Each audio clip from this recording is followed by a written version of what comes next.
good evening, everyone. It is my great pleasure to welcome each and every one of you to the launch of Uproot, written by remarkable Anna Pararajasingham. A book launch is always an exciting moment. It is a point where an author's countless hours of research, reflection, and creativity finally meets the eyes, minds, and the hearts of readers. Today we gather to honor that journey of Uprooted. Authors help us to preserve our knowledge, our stories, and our experiences. Supporting them means supporting creativity, culture, and shared human journey. When I first heard about this book and its powerful focus, I was immediately interested. Then I had a chance to read it and to speak with Mr. Pararajasingham, who now lives in Australia.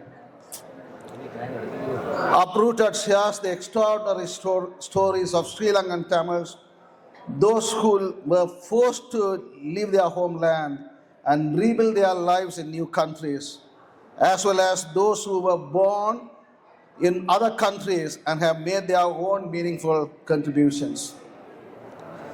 The book brings together 34 stories from people of many backgrounds: artists, scholars, politicians, performers, and many.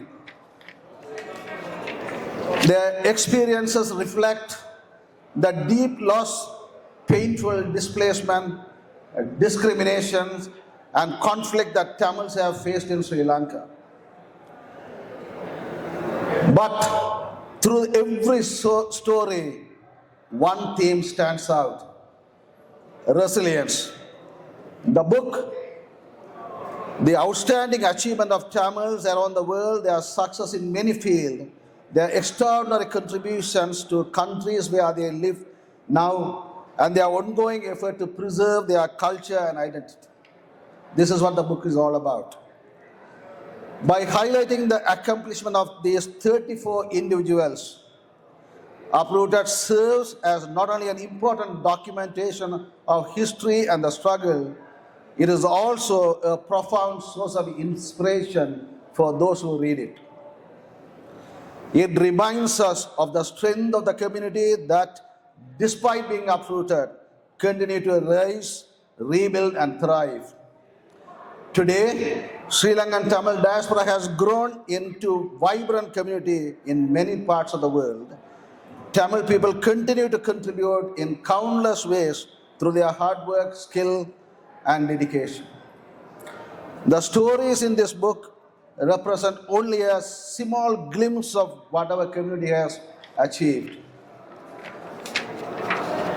Uprooted is not only an important record of our history and struggle, it is truly an inspiration and motivation for everyone who reads it. It is also wonderful to note that the book features 3 distinguished Canadians: Gary Ananda Sangari, Roy Ratnavel, and Dr. Ilagu Pillai. We are pleased to have 3 members of our community here today to share their reflection on Uprooted. I am sure you will find their insights meaningful as we celebrate these important publications. Without further delay, let me welcome our first speaker, who is also someone who is profiled in this book, Uprooted, is Mr. Roy Ratnavel. Roy Ratnavel is a retired business executive and author of bestseller Prisoner 1056, and his book, Prisoner, received Brown's Medal for Business Memoir by Ensuing Award. Please join me in welcoming Mr. Roy Ratnavel. Elorukum and Vanakkam. Greetings, ladies and gentlemen. I would like to congratulate the organizers of this inaugural Tamil Book Fair for attracting many talented authors and poets with a message and a story to tell. I'm deeply honored and humbled by this opportunity to speak at this book launch of Uprooted by my friend Anna Pararajasingham. But I want to give you a disclaimer. My story is also included in this book, so when he asked me first, I felt a little sheepish for promoting the very book that profiles me. But Anna is a very good friend of mine. When I launched my book in Sydney, he was single-handedly helped me to make the book launch in Sydney a great success, so I thought I owe it to him. Having said that, let me now say this. There are no winners in war, only survivors. The Tamil diaspora is one of the many survivors of the Sri Lankan war. Since we arrived on friendly shores, we have been living in two worlds. One with loss, grief, and haunting memories, and the other with peace, prosperity, and profits. One is painful, and the other one is gratifying. Like me, many Tamils often struggle to reconcile between the two worlds. But the courage of Tamils during decades of cultural destruction and devastation in Sri Lanka represented the highest aspirations of the human spirit. Many decades later, dunes of emotion still dominate the global Tamil psyche, somewhere between howling sadness and stunned silence. Not even the passage of time has humbled how horrible truly it was. But we persevered, we went from victims to victors. Uprooted honors this transformation. It acknowledges the pain of displacement, the homes we lost, the families torn apart, the silence and stigma sometimes we carried. But it does not let those losses define us. Instead, it sets dignity, resilience, and achievement front and center. I believe that though past events are unchangeable, they can serve as an important lesson in overcoming life's struggle. While our collective story was unimaginable and unsettling, it was never without hope for humanity. I believe more of these stories must be documented. There should be many more books like Uprooted to tell our collective story to the world from the rooftop. What emerges in Uprooted is not a single narrative of victimhood, but a diverse experience. Stories of loss, yes, but also creativity, dignity, ambition, contribution, and healing. In giving space to survivors and strugglers, to the quiet workers, to the outspoken leaders, Anna Parajasingam paints a portrait of a Tamil diaspora that refused to be defined solely by trauma. Instead, we see a community that rebuilt with courage, hard work, and compassion, and transformed roots lost into anchors of identity, belonging, and hope.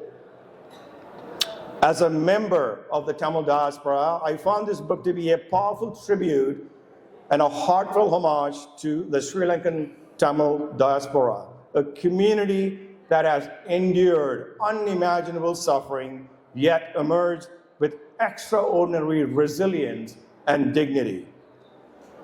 Through 34 deeply personal narratives, the author has captured the remarkable journey of those who arrived on friendly shores with empty hands, as well as those born into exile who carried only memories of their homeland, yet went to build successful lives and nurture future generations. These compelling stories serve as a reminder that Tamil diaspora didn't just survive, it thrived. while contributing to societies at large in Canada, the UK, Australia, and beyond, demonstrating that the human spirit can endure a lot. It is very resilient. It can be broken, but not easily. For Tamils, the book acts as a mirror, an authentic, truthful, and also is affirming. For others, it is an essential window into the experience of Tamils whose stories triumph in the lands of freedom and liberty merit to be heard with respect. Uprooted by Anna Parajasingam is a gift to the Tamil diaspora, to those who lived through exile, and to future generations seeking to understand who we are and where we come from. It is a testament to our pain and our power. It tugs at your heart, yes, but it also lifts you with pride, with empathy, and tremendous hope. If you care about your identity, loss, and belonging, and the audacious hope of rebuilding, read this book. If you are a Tamil, it will feel like home. If you're not, it will remind you what resilience looks like in the most human and beautiful ways. My heartfelt gratitude to Anna Parajasingam, who not only documented our remarkable journey, but also offered me a place within its story, a kindness that really touched me. I carry that gesture with great gratitude. Uprooted is a concise, powerful, and full of heart. It's a must-read that honors the past and inspires the future. Because, ladies and gentlemen, the best revenge is living well.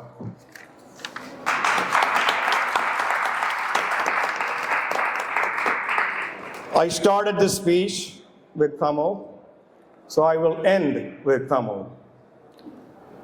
The great lyricist, legendary Kaviyarasu Kannadasan once said, "நினைப்பதெல்லாம் நடந்துவிட்டால் தெய்வம் ஏதுமில்லை. நடந்ததையே நினைத்திருந்தால் அமைதி என்றுமில்லை." Folks, we should be proud of who we are. Though we had went through so many difficult times in our life, look at us. In one generation, in just one generation, we have went from victims to victors. So let's just carry this on. வாழ்க தமிழ் மொழி, வாழ்க தமிழன். Thank you.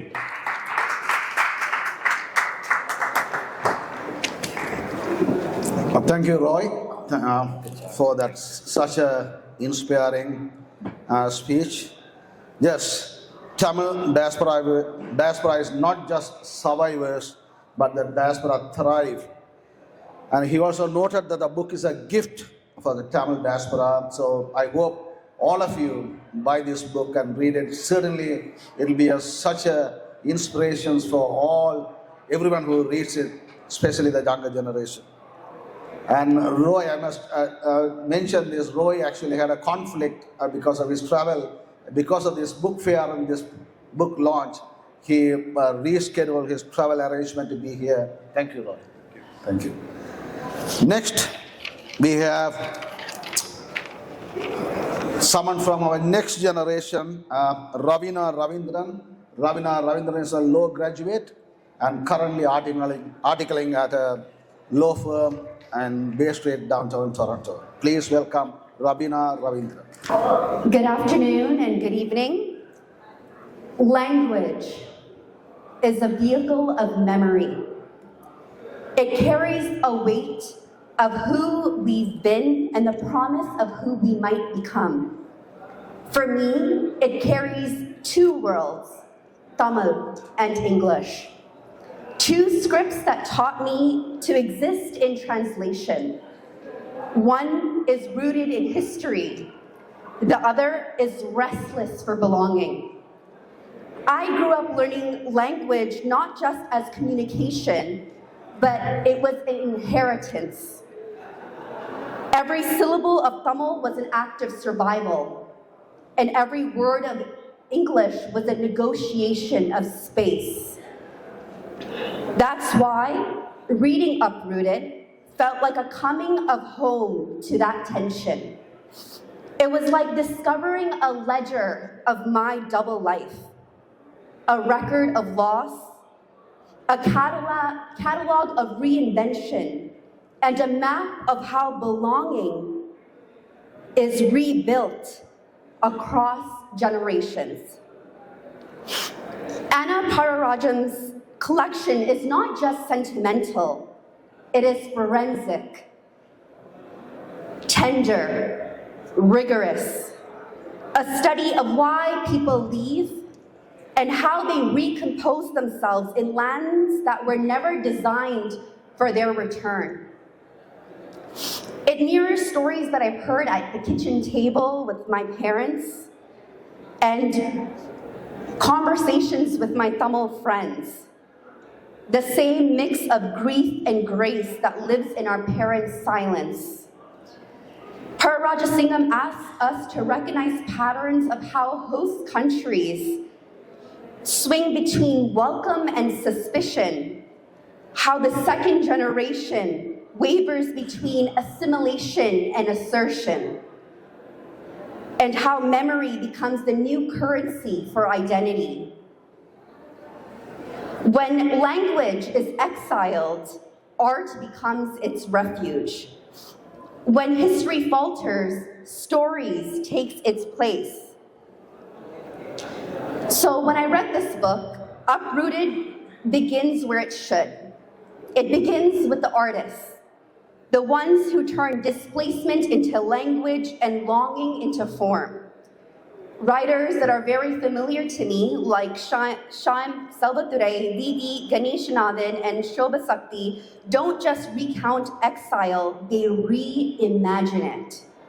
Their novels, performances, and films are the living archives of emotion. They carry a pulse of a people who refused silence. Then comes the healers.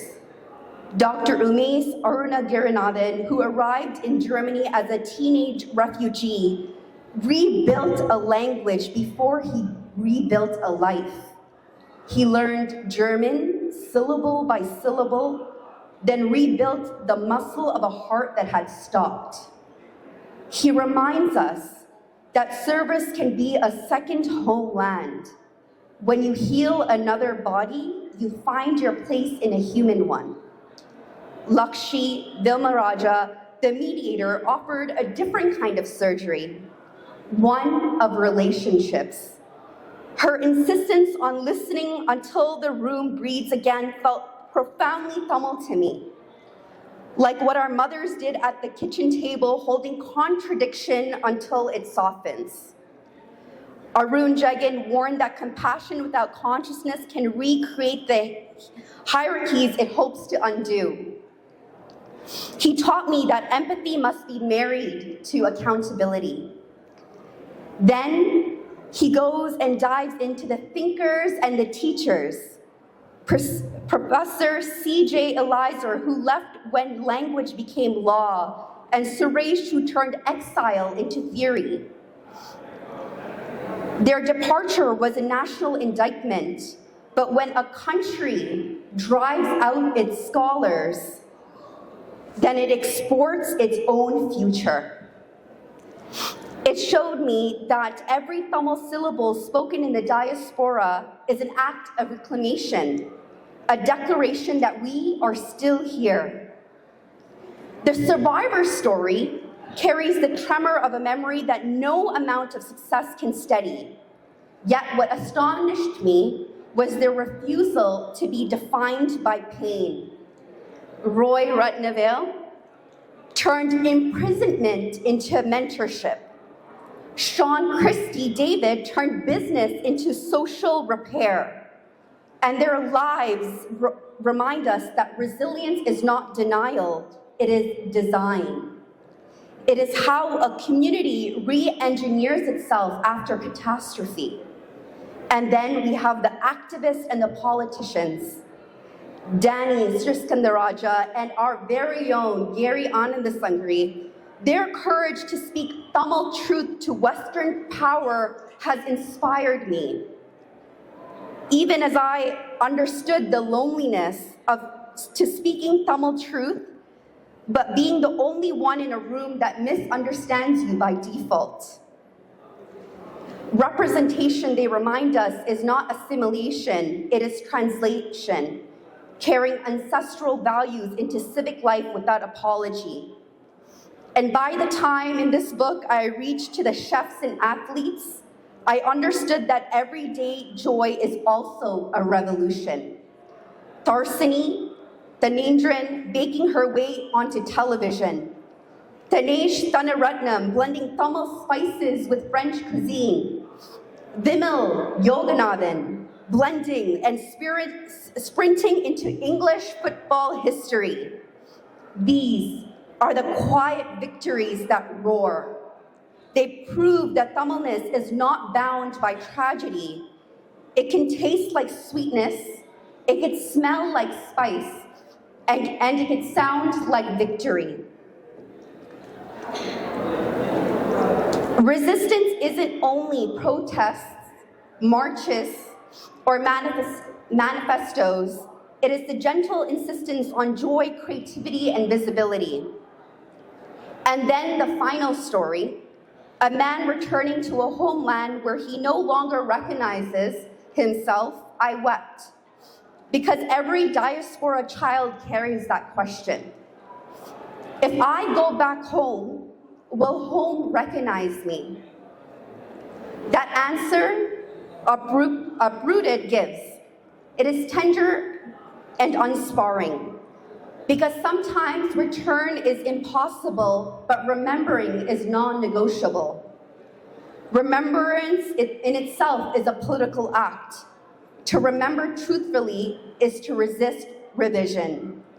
To remember collectively is to rebuild a community. And I read this book not only as an observer, but I read this as an inheritor.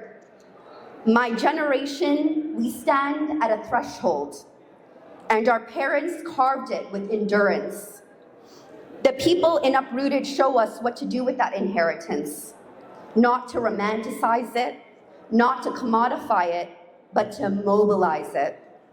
Their stories carry an ethic of love, the kind that refuses to forget, refuses to harden, refuses to give up on possibility. And when I think of these 34 individuals, I no longer see them as separate stories. I see them in the same resilient heartbeat that is similar to mine.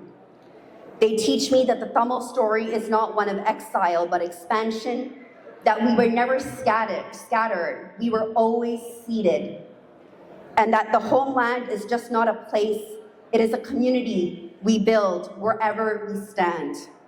So when I walk into courtrooms, classrooms, or community halls, I carry the artists, the healers, the activists, the politicians, the survivors, the mothers and the fathers who refused erasure. And I will say my name even louder in every room that I come across. Their courage is the quiet anthem beneath every word that I speak here today. And in that way, Uprooted becomes more than just a book. It becomes a promise between generations that even when the world forgets, we will remember. These 34 stories are not just memories, they are seeds. They will not stay buried in the soil of exile. They will rise, they will take root, and one day, they will become an uproar.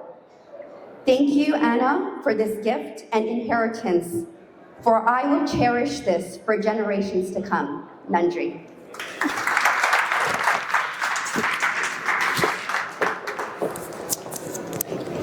Thank you, Ravina. Thank you. You know, everything that people who left the country want the next generation to to do far better than that we have done or we have achieved. And it's great to see a younger person here to reflecting on the book based on her reading. Please give her another round of applause.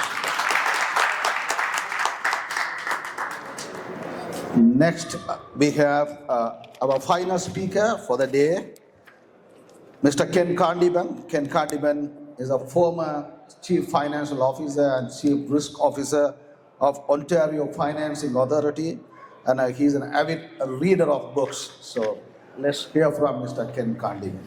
Please welcome. I just noticed the older generation is having pieces of paper for their speech. The younger generation readers off a phone.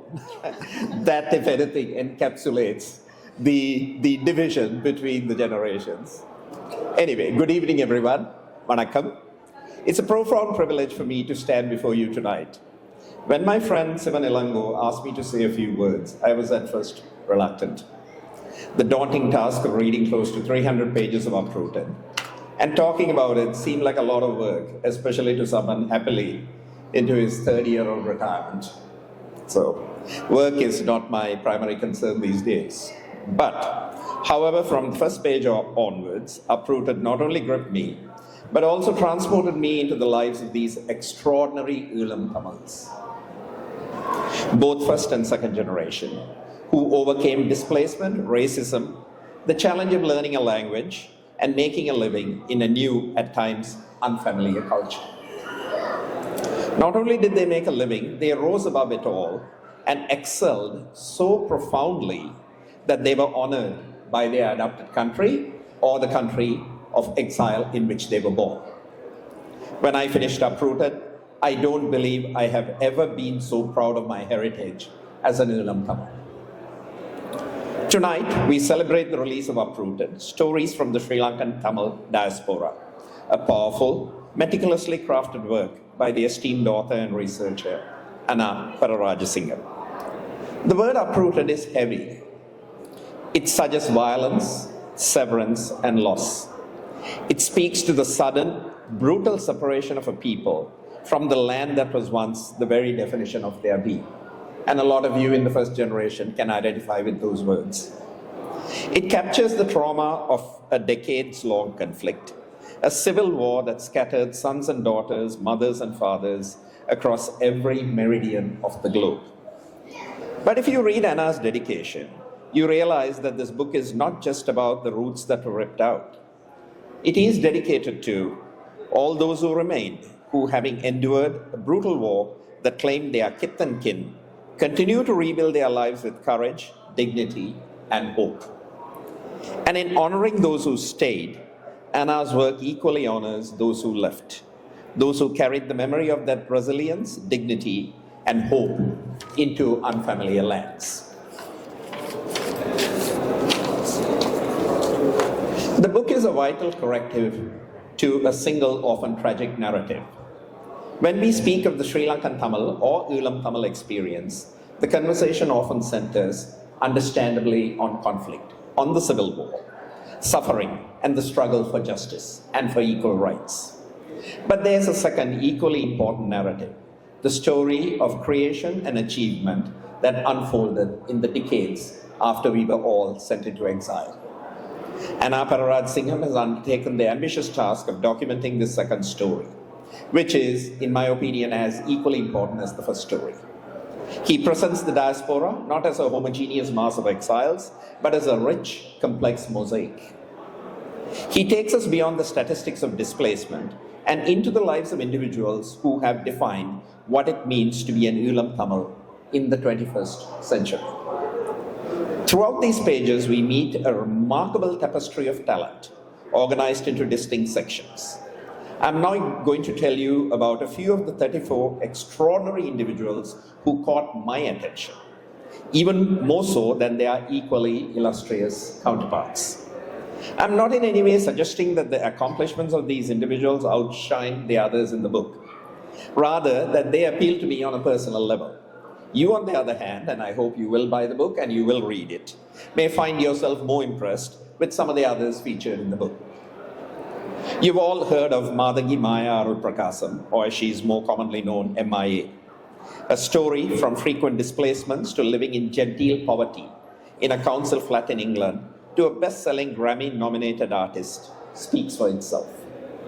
Equally interesting, however, is Anton Ponraja's journey.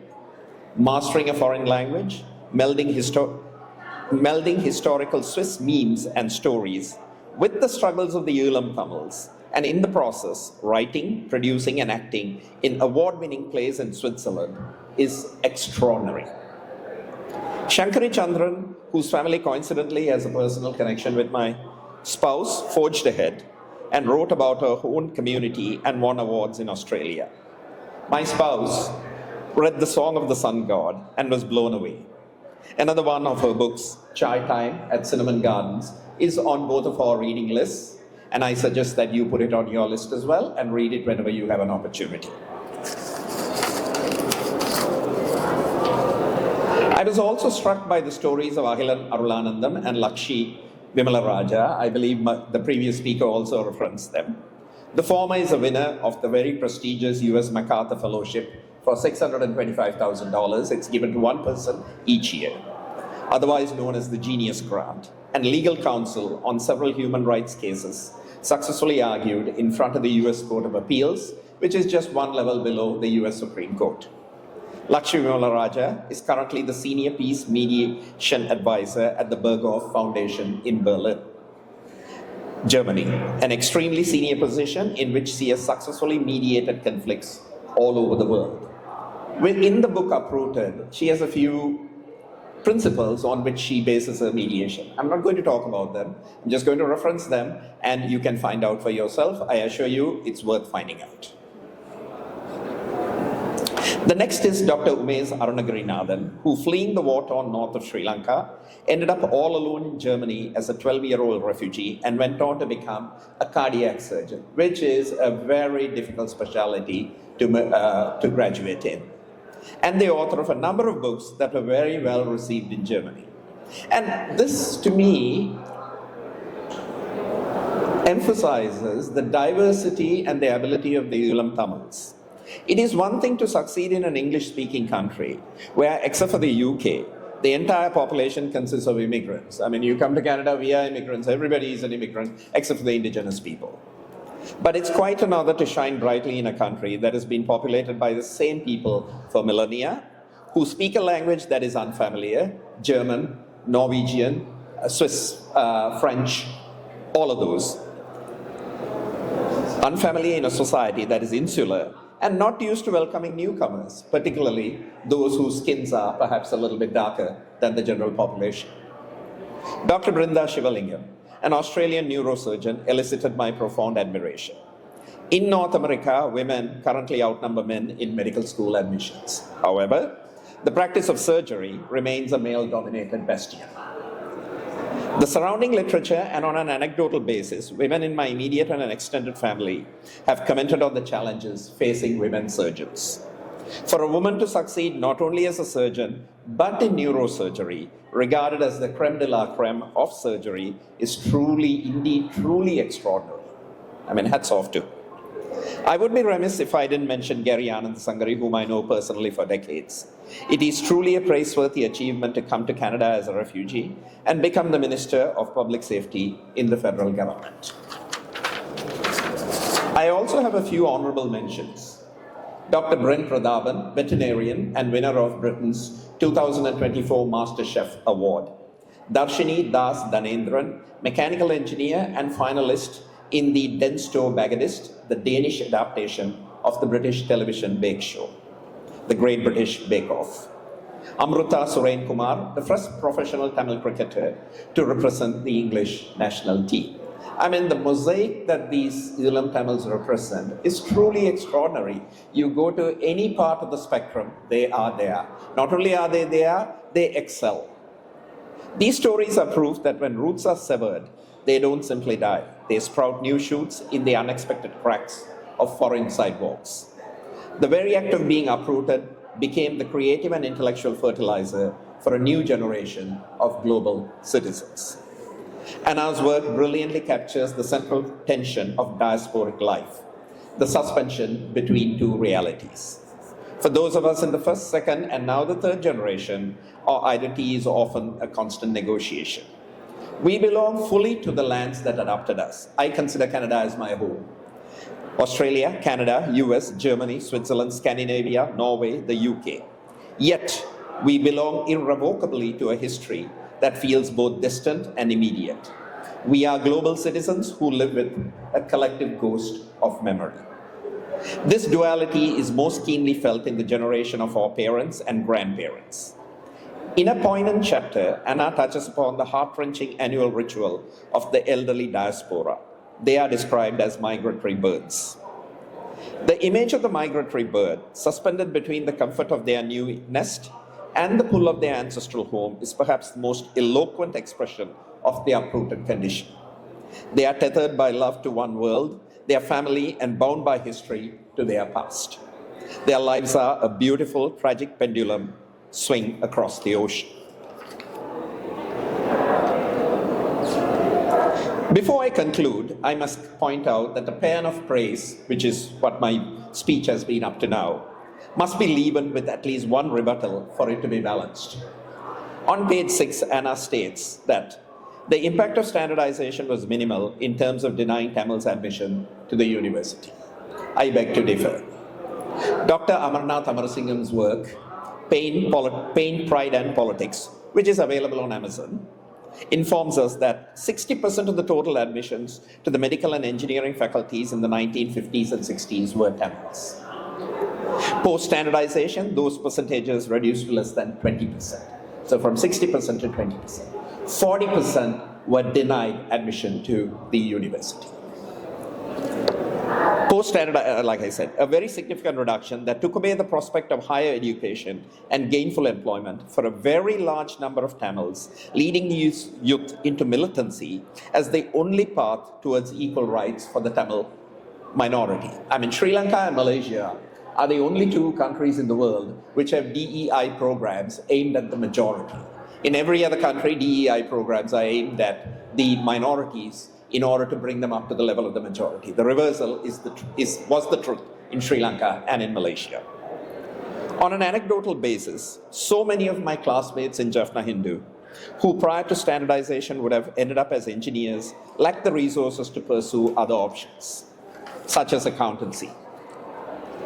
Lacking gainful employment and little to no prospects for post-secondary education, it was no surprise that they joined the LTT or any one of the other militant movements. I also have a suggestion for Anna's consideration. Please work on part 2 of Uprooted, featuring another set of exceptional Tamil, Elam Tamils, and there are so many. As you do so, you may want to look at Professor Sir Sabaratnam Aral Kumaran, obstetrician and gynecologist, knighted for his services to the UK medical establishment. Dr. Thavam Thambipilla, transplant surgeon in the USA and president of the International College of Surgeons. Dr. Ben Maradappu, UK physician and inventor. Dr. Sinnaraja Raguraj, USA physician and a founding member of the International Medical Health Organization. Dr. Sivanandan, professor of physics, University of Illinois, USA, and President's Award-winning entrepreneur. V.V. Ganeshanandan, I believe you mentioned her as well, who was the award-winning author of one of the best books I have ever read in my life, Brotherless Nights. It brought me to tears because it reflected my experience living as a Jaffna Hindu student in Sri Lanka, in Jaffna, during the height of the Troubles. Seon Navaratnam, well-known Canadian entrepreneur. Dr. Arun Ravindran, psychiatrist and renowned researcher at CAMH. This is just a simple list that I compiled with about 15 minutes of thinking and talking to my spouse and other members of my family, as well as Ilango. There are so many more. I leave it to Anna's due diligence and perseverance to identify all the others out there and expertly compile their stories into part 2 of Uprooted. Thank you for patiently listening to me as I come to my conclusion. I urge you not just to acquire this book, but to absorb it. Read it yourself, encourage your children and your grandchildren to read it as well. Not only for the figures you recognize, but for the countless others who labored in quiet anonymity, whose stories collectively form the foundation of the success of the Tamil Elam diaspora. To be uprooted is to face the ultimate challenge of resilience. It demands that you carry your culture, your language, and your memories within you like precious, unbreakable seeds. This book confirms that those seeds have taken root and they have blossomed into a global forest. It also confirms that not only did we survive, we thrived. Wherever we went, we thrived. Thank you, Anna, for giving us this gift, and thank you all for being here to celebrate the power of these stories. Let us continue to ensure that the journey of the uprooted is never forgotten. Thank you very much for listening to me, and I hope that all of you will be able to go out. I think the book is available in Amazon, so you should be able to order it, and happy reading. Thank you.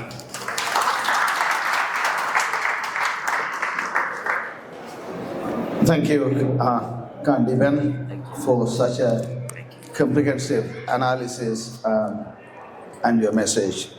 And Kandiben mentioned when you read the book, when he read the book, he was so proud to be Veelam Tamil. And I can guarantee you, when each of you, when you buy this book and read it, you will feel the same. There won't be any different. And also, one of the other things that Kandiben highlighted, because a lot of us know about successful people in Canada or the America, Australia or UK, but there are equally successful people in other countries, in Germany, Switzerland and Norway, by learning completely different language in their country, German, French, other languages in their respective country, and how they have, the pain they have suffered and how they have contributed to those countries and shaped those nations where they call home now. It will certainly make you proud when you read those stories. And these 34 stories are is a good reflection of what Tamil community went through in Sri Lanka, and also how successful and how they are contributing and shaping those countries where they live now. So I hope all of you will certainly buy those books and read it. And I want to thank our speakers, Roy Ratnavel, Ravina Ravindran and Ken Kandiben. And we want to sort of release the book in Canada formally. This book was actually printed about 2 months ago. I think Anna had a release in Australia, in Sydney. I think this is the second formal release of the book. I had a chance to talk to him, as I mentioned in my introductory speech. He had two criteria when he selected 34 people around the world. One is those who left the country forced to leave the country because of the war, and those who are contributing to the respective countries in their respective through their respective profession. So those are the two criteria he had to select people, and it's only a sample to demonstrate about the Tamil community, Sri Lankan Tamil diaspora today in the world, which is quite significant population. So with that, I want to invite a few people to Kandiben. I am using the phone to hand over the book. We only have a few books here, physical copies, but books are available on Amazon, and I encourage all of you. And it will be a good Christmas gift if you want to give something to younger generation. It will be a truly a motivational speech for them. I encourage all of you to buy and hand over. With that, I'm pleased to invite Dr. Kirubanandan Kumaraswamy to come and accept the copies, special copy.